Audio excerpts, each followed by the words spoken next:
안녕하세요. 심플로이즈의 김PD입니다. 오늘도 동네 전문가를 모셔서 또 층간소음에 대한 이야기를 또 나눠보도록 하겠습니다. 안녕하세요. 안녕하세요. 네, 오늘은 예, 또 어떤 이야기를 해볼까요? 지난 영상 올린 걸 봤는데, 네, 예, 또, 좀 어떻게 했죠? 편집상에, 그렇긴 하더라고요. 그럼에도 불구하고, 잠깐 어떤 분이 의견을 줬는데, 예, 그거를 꼼꼼하게 못 봤어요. 바로 삭제가 돼가지고. 아, 근데, 대략 본 경험으로는, 기억으로는, 예, 아이들 키우는 거 너무 힘든데, 좀 좋게 좀 얘기해라. 아, 아, 좀, 아이가 참, 그렇죠. 아이들이 뭐 말 잘 들으면 그게 알겠어요. 그죠? 그렇죠. 컨트롤하기 힘든 맞아요. 것 중에 하나가, 그래서 그 그렇죠. 얘기로 사실 그 생각을 처음부터 우리도 했었잖아요. 그죠. 그래갖고, 동네 전문가가 이런 사람이니까 좀 신경 쓰지 말아주세요 했지만, 그걸로는 사실 부족했던 거죠. 아, 그렇죠. 그래서 아이들 키우는 분들에 대한 사회적인 배려를 부탁드리고자 이 얘기까지 좀 덧붙이는 게 맞다 판단을 했고요. 오늘의 이야기는 이 영상의 이야기는 그분들의 억울함, 답답함, 어려움을 대변하는 이야기를 좀 하고, 그리고 다음 사례, 층간소음 사례에 대한 얘기는 다음 영상에서 다루는 걸로 그렇게 하겠습니다. 아, 예, 그렇죠. 대한민국 사회가 지금 크게 잘못된 거는 누구나 다 알고 있잖아요. 이거 정말 잘못됐다. 야, 이거 대한민국 국가 소멸하는 거 아니냐 다들 얘기하는데, 원인도 알고 언제부터 왜 그랬는지도 사실은 다 아는데, 그 부분에 대해서 언론이든 정부든 철저하게 막고 있어요. 아무도 얘기를 안 하죠.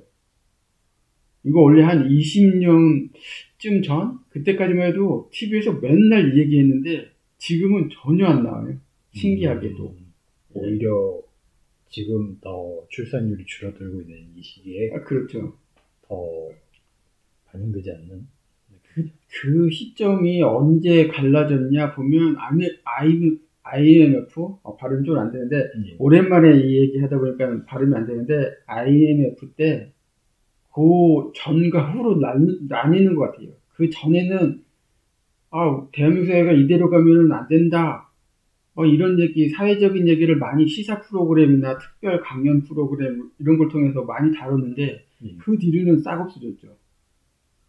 정말 깔끔하게 완벽하게 없어진 상태? 이 상태긴 한데, 어떤 얘기들이냐면, 뭐 대부분 이거죠. 뭐 여러 가지 얘기가 있는데, 당장 지금 아이들을 키우는 부모들의 입장에 가장 관련이 있는 얘기를 딱 골라서 얘기를 하자면, 아이들을 키우는 집에 경제적인 지원을 얼마나 해주고 있느냐. 이 부분이거든요. 음, 예.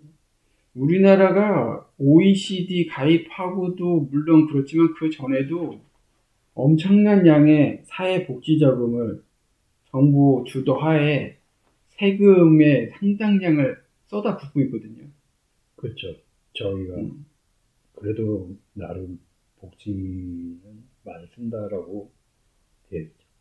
우리나라가 원래 복지로 많이 쓰진 않은데, 그, 써야지만 OECD에도 가입시켜준다 하니까는 더 많이 쓰고 있긴 해요. 그 전보다는. 예, 전보다 많이 쓰고 있는데, 물론 복지 강국의 다른 나라들 있잖아요. 뭐 북유럽 국가들이나 기타 등등 복지가 잘 돼 있다는 나라들에 비하면 뭐 많이 적죠. 근데 실제 쓰는 돈도 적은데, 정말 필요한 아이들을 키우는 세대의 그 부모들, 그 집, 그 아이들한테는 정말 비교 안 될 정도로 적게 쓰고 있어요. 그 얘기가 뭐냐면, 복지 예산이 한 해 대한민국의 복지 예산이 수십조 원이거든요. 예, 근데 웃긴 게 이 금액도 정확하게 밝히질 않아요. 대부분 뭐 특정 부처의 장관이 바뀌면 청문회 때 억지로 어느 정도 쓰냐 막 물어보면 한 30조 씁니다. 40조 씁니다. 이렇게 얘기하지, 정확한 금액이 또 투명하지도 않아요. 이것 또한 말도 안 되는 거죠. 복지 예산을 얼마 쓴다 투명하지도 않아. 근데 제가 알기로는 제가 청문회나 이런 거 보면서 접한 정보로는 대략 한 40조 원 정도 쓰는 걸로 알고 있어요. 근데 직접적으로 쓰는 거는 상당히 적은데 직간접적으로 쓰는 비용이 40조 정도 된다 이렇게 돼 있거든요. 예. 근데 직접적으로 우리 아이 한 명당 얼마를 쓰느냐? 뭐 이 영상을 보는 부모님들은 다 아시겠지만 아이를 낳았을 때 뭐 잘해야 지자체에서 100만 원? 뭐 특별히 많이 주면 200만 원? 예, 잔돈푼 주죠. 낳았을 때. 그리고 그 뒤에 주는 돈이 뭐 양육수당도 얼마 최근에 생겼잖아요. 몇 년 전에 생겼거든요. 뭐 월 한 10만 원 줬나 20만 원 줬나 뭐 이런 거밖에 안 돼요. 어린이집을 보내야 그나마 그걸 주는 거고 어린이집 보내면 그 금액도 줄고 어린이집 그 이용 금액으로 지원을 해주는 형태거든요. 근데 어린이집에서 뭐 몇백만 원, 매달 뭐 몇백만 원 받는 것도 아니고, 뭐 0세 이런 아이들은 한 100만 원일 테고, 한 1세, 2세, 3세 가면 뭐 몇십만 원, 얼마 안 되거든요. 그러니까 정부에서 엄청나게 지원해주고, 부모들한테 야, 10만 원만 내, 12만 원만 내, 14만 원만 내, 이런 식이에요. 어린이집도. 공짜도 아닌 거죠. 부모도 돈 내긴 하는 거죠. 어찌됐든 육아 비용으로는 들어가는 예, 맞아요. 그럼 이걸 계산을 해보면 만약에 40조 원이라고 하면 우리나라 대한민국 지금 현 시점에 뭐 몇 년 전에도 이 계산이 나왔었는데 몇 년 전에 어떤 분이 계산해서 알려준 걸 저도 보고 생각해 봤더니 그 얘기가 맞다. 저도 그렇게 생각하고 있는데 40조 원이라고 하면 0세부터 10세 그러니까 9세, 10세 한 10살 정도까지 좀 어렵다고 생각하고요. 예. 0세부터 10살까지 되는 아이들 한 명당 1년에 한 2천만 원 정도 줘도 되는 거예요. 그냥 연말에 각 집에 아이가 둘 있다 그러면 한 3, 4천만 원 그냥 주면 돼요, 부모한테. 아이가 하나다 그러면 한 2천만 원 가까이 그냥 주면 되는 그 정도 예산이에요. 그 돈이. 어마어마한 예산인데 어디로 쓰는지는 정확히 모르고 그렇죠. 막상 육아한 사람들은 얼마 지원받지 않는 푼돈처럼 느껴졌던 정도로 그렇죠. 그리고 하다못해 그걸 받기 위해서는 또 그 육아 비용을 또 써야만 더 내야지 되는 거죠. 그러니까 나가는 돈은 엄청나게 많은데 정부에서 지원해주고 도와준다고 하지만 잔돈뿐이고 형식적인 것밖에 없고 세금은 또 엄청나게 걷어가는데 그 세금으로 복지자금을 이렇게 아이들을 많이 편하게 기르고 낳을 수 있게 한다는 그 돈이 수십조인데 그건 또 어디 갔는지 투명하지도 않아요. 어떻게 쓰고 있는지도. 그러니 이 부모 입장에서는 이걸 모르겠어요? 다 알지? 이게 언론이나 정부에서 가린다고 이걸 모르겠냐고. 다 알지. 아는데 따지고 들면은 막 고소당해. 우리 영상에서 이렇게 말하니까 그냥 넘어가고 아무도 안 보니까 몇 명 고소당하니까 그냥 넘어가지 이거를 공개적으로 막 이렇게 따지고 들잖아요. 그러면 고소당해요. 빨리 내려야죠. 어찌됐든 문제 제기할 수도 없게 입을 딱 막아두니까 부모 입장에서는 참 힘든 거예요. 차라리 애를 안 낳고 말지. 결혼 안 하고 말지 뭐하러 내가 이렇게 힘들게 하더라. 정부라는 게 도와주진 않고 이런 식으로. 그럼 정부는 왜 그러냐. 이게 뭐 국회의원들부터 입법을 그렇게 했으니까 그런 거긴 한데 그 세대들 지금의 60 전후되는 세대가 가장 큰 사회 그 지도층이잖아요. 뭐 국회의원이든 또 고위직이든 다 그 정도인데 그 사람들의 컨셉은 이거예요. 젊은 부모들한테 돈을 직접 주면 게을러진다. 그 마인드가 아직도 있어요. 이게 원래는 식민지 교육, 식민지 통치할 때 하던 컨셉인데 이걸 아직도 갖고 있어요. 신세대 정치인이라고 나와서 한다는 얘기가 이거야. 막 여성 정치인, 젊은 정치인 나와서 한다는 소리가 이런 컨셉이거든요. 정말 큰 문제죠. 어찌됐든 너희들이 행동해야 우리는 돌봐준다. 이런 그렇죠. 느낌의 그 큰 컨셉은 그건데 그런 느낌인데 그것도 부족해서 상당히 짜게 주는 거죠. 예를 들어서 누군가 배가 고픈 사람이 있는데 빵 하나 주면 살겠구만. 정부는 빵을 10개 갖고 있는데 야, 쟤한테 빵을 하나 던져주면 쟤는 분명히 게을러지고 사회적으로 병들어. 대한민국 사회 병든다. 완전히 거지들만 양성된다. 주면 안 돼. 그 옆에다가 다른 사람 시켜갖고 야, 빵 한 7, 8개 줄 테니까 옆에서 빵 장사 너가 좀 할래? 저 사람이 배고프면 언제든지 사 먹을 수 있게 옆에 빵가게 하나 차려줘. 이거예요. 빵을 직접 하나 주면 되는 거를 7, 8개를 누군가 알 수 없는 사람한테 주고 그 사람한테 돈 내면 빵을 사게 해주겠다. 이 컨셉이 지금 대한민국의 육아와 관련된 출산에 관련된 정책인 거죠. 컨셉이. 예. 예, 이거는 예, 그냥 나라를 망하게 하고 싶을 때 하는 정책인데 아쉽게도 대한민국이 딱 그렇게 하고 있습니다. 이 정책이 우리나라에서 처음 도입이 된 상태냐?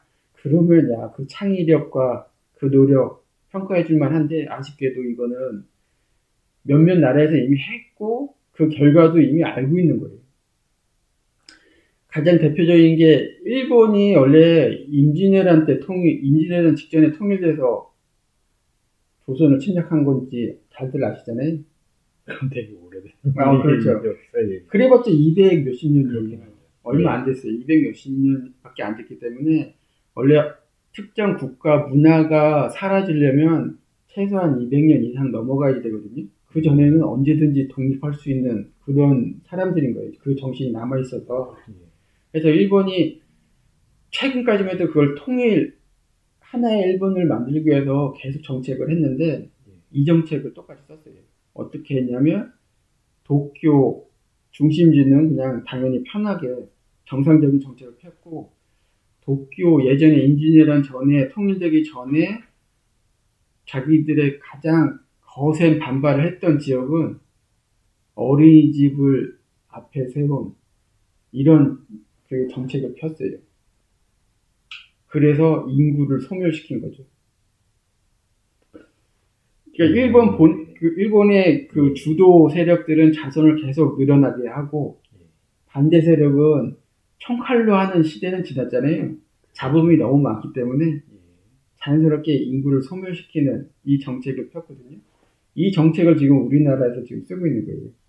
그런데 저희 정책 보면 우리 정책 보면 말한 거 보면은 뭐 소멸을 목적으로 한 건 아니잖아요. 그렇죠. 절대 아니라고 말하죠. 근데 이게 여러분들 중에 기억을 좀 하시는 연령대 분들은 아실 거예요. 거의 20년 전까지만 해도 TV 나와서 시사 프로그램에서 반대 진영에서 이 얘기 저 얘기 하고 이쪽에서 이 얘기 저 얘기 할 때 그때 얘기했던 것들이에요. 이러면 안 된다. 이렇게 가면 안 된다. 이 정책. 이 법을 이렇게 바꾸면 안 된다. 근데 지금 바뀌어 있고 그렇게 정책을 확실하게 굳건히 하고 있는 거죠.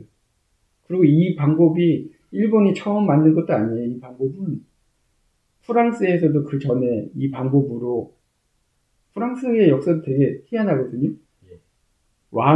왕정을 하다가 혁명을 일으켜서 왕을 내려앉히고 시민들이 소유를 했는데 웬 그 약간 정상이 아닌 이상한 놈이 나타나서 군정을 시작해요. 그러더니 지가 또 왕을 넘어 황제까지 돼버렸어요. 그게 이제 나폴레옹인데 그랬 다음에 다시 이제 나폴레옹을 내려앉히고 왕정을 완전히 폐지한 프랑스잖아요. 여기도 정치적으로 반대 세력을 소멸시켜야 되는 상황에 정책이 필요했던 시점이 있었어요. 근데 웃긴 게 걔네들은 그 국가는 걔네들이라고 하면 안 되죠. 그 국가는 인구수가 너무 많으면 빵을 너무 나눠 먹어야 되니까 우리 좀 인구수를 줄이자라는 그 자신들이 다 공감대 약간의 그 모든 국민들이 그렇게 생각했기 때문에 그 정책을 펼고 진짜 인구도 많이 줄었는데 물론 지금은 그게 큰 문제죠. 프랑스도 그게 사회 문제가 돼서 외국의 노동자들을 많이 유입하고 이주민들을 많이 받는 그런 상황까지 됐기 때문에 그 방법은 그 사람들이 했을 때도 실패한 정책인데 예. 그 정책이 일본도 가고 또 우리나라가 언급하기 뭐한 우리 그 38선 위쪽의 나라도 그 방법을 썼거든요. 예, 거기는 이제는 노동력 착취를 위해서. 그죠. 그러니까는 거의 다 착취를 위해서 이 방법을 국민들한테 써서 국민들이 인구수가 확 줄기 때문에 문제가 됐던 정책들이에요, 이게. 예, 정말 슬픈 일입니다. 결국은 어린 아이들을 키우는 부모들, 이분들에 대해서는 그래도 이 정부는 버렸다 하더라도 같은 국민의 입장에서 여러분들도 많이 배려를 해주시면 좋겠습니다. 아이가 좀 쿵쿵 거려봤자 설마 아이가 밤새도록 그러지는 않을 거 아니에요. 그렇죠. 물론 많이 뛰어난다고 한들 또 그 전에 저희가 사례 들어보면은 낮에 그런다는 건 어느 정도 그렇죠. 가능하고 그러는데 오히려 이제 문제가 되는 거는 밤에 이제는 누구는 자야 하는 시간에 맞죠. 이제 그렇게 하면서 이제 감정이 쌓이는 경우가 많죠. 그렇죠. 밤에 하는 애들은 이제 거의 초등학교 5, 6학년쯤부터가 이제 그럴 가능성이 생기니까 그 정도는 아이라고 볼 수는 없죠. 아이긴 아이지만 이제는 어린아이가 아니니까 어린아이가 있는 집에 대한 여러분들의 좀 넓은 이해와 좀 배려 이런 거 저 또한 부탁드리고 채널에서도 예, 그러면 이제 어찌됐다 보니까 오늘은 층간소음이라기보다는 좀 아이를 키우는 입장에서 좀 어려움. 그래서 저희도 그 정도에 대한 소음이 너무 과하지만 않으면 이해하는 정도의 이해 좀 하자. 뭐 이런 느낌의 내용이 좀 된 것 같네요. 내용 말씀해 주셔서 감사합니다. 감사합니다. 예.